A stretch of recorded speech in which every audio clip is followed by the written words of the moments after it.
Vietnam sebut Indonesia rugi jika tak beli jet tempur Su-35 padahal Indonesia bisa manfaatkan Rusia karena sudah diberi akses vital ini. Hubungan Indonesia dan Rusia sebenarnya bukanlah hubungan kemarin sore yang kini hilang seketika. Pasalnya, sejak Indonesia merdeka Indonesia sudah memiliki hubungan dekat dengan Uni Soviet. Seperti kita tahu, pada tahun 1962, ketika Indonesia merebut Irian Barat, Uni Soviet memberikan kapal penjelajah kelas Irian ke Indonesia.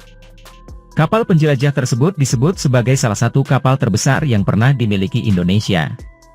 Tak hanya itu saja, Indonesia juga mengoperasikan jet tempur Su-30-27 dari Rusia ketika menerima embargo senjata dari AS. Hal inilah yang mendorong Indonesia sempat memodernisasi kekuatan tempur udaranya dengan alutsista buatan Rusia.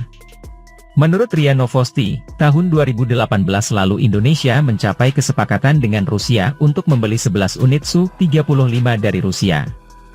Kesepakatan tersebut bernilai 1,15 miliar dolar AS, dengan skema pembayaran menggunakan natura yaitu Indonesia akan membayar setengah dari nilai transaksi tersebut dengan komoditas barang yang bisa diperdagangkan, seperti minyak kelapa sawit, kopi, karet, DLL, namun, kesepakatan tersebut pada akhirnya kandas usai Indonesia memilih membatalkan kesepakatan dengan Rusia tersebut tahun 2020 lalu.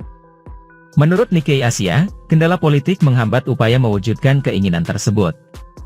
Namun, upaya modernisasi Indonesia kemudian beralih ke jet tempur barat seperti Rafale dan F-15X. Hingga saat ini, tempur Angkatan Udara Indonesia masih bergantung pada pesawat tempur generasi tua termasuk F-16 dan Su-27-30. Situs berita Vietnam HienChuChienCon.org menyebut hal ini membuat Indonesia telah menguraikan arah pembangunan yang sangat spesifik. Namun proses implementasinya menghadapi kebingungan. Jika kontrak baru tidak memungkinkan, bahkan jika industri pertahanan dapat menjamin terpeliharanya kekuatan strategis yang ada, tingkat modernisasi militer Indonesia akan menurun secara signifikan dalam konteks perang dan perlombaan senjata global saat ini.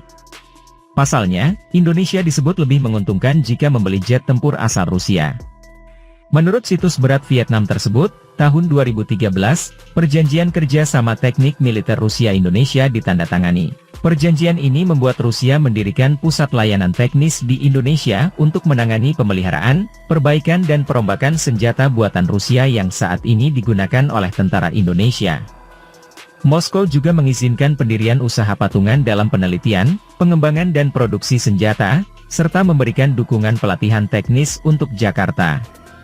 Dukungan Rusia penting bagi industri pertahanan negaranya.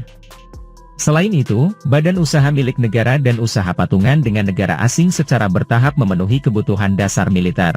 Hal ini juga memberikan dorongan signifikan bagi industri pertahanan Indonesia.